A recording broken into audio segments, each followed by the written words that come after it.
Breaking news చూస్తున్నాం. తెలంగాణలో municipal ఎన్నికలకు సంబంధించిన నోటిఫికేషన్ ఎన్నికల కమిషనర్ రాణి కుముదిని వెల్లడించారు. రాష్ట్రంలోని 116 మున్సిపాలిటీలు 7 కార్పొరేషన్లో ఎన్నికలు జరగనున్నట్లు తెలిపారు.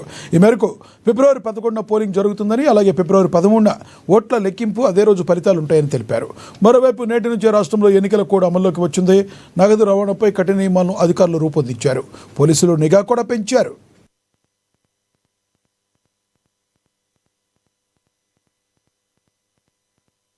ఓవర్ ఇది సింపుల్ ఉండదు. ఇప్పుడు ఫైనాన్షియల్ ష్యూరిటీతో బైండింగ్ ఓవర్ చేస్తాము. ప్రతి ఎవరెవరు గత కేసులో నేరస్తుగా గుర్తించాము మనము, ఎలక్షన్ కేసెస్లో స్పెషల్లీ వాళ్ళ మీద స్పెషల్ నిఘా ఉంటుంది. ఇప్పుడు కమ్యూనల్ సెన్సిటివ్ ఏరియాస్ అంటే ఇప్పుడు మనకు నిర్మల్ డిస్ట్రిక్ట్ ఉన్నాయి, బైసా ఉన్నాయి, నిర్మల్ ప్రాపర్ ఉన్నాయి, ఖానాపూర్ ఉంది, తర్వాత మన నిజామాబాద్ ఉంది, బోధన్ ఉంది. సో ఇలాంటి కమ్యూనల్లీ సెన్సిటివ్ మనకు మున్సిపాలిటీస్ ఉన్నాయి.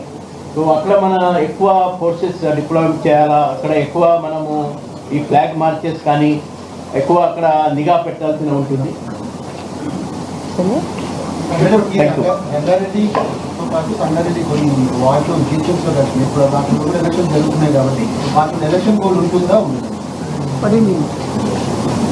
సిహెచ్ఎంసీకి ఎలక్షన్ లేదండి.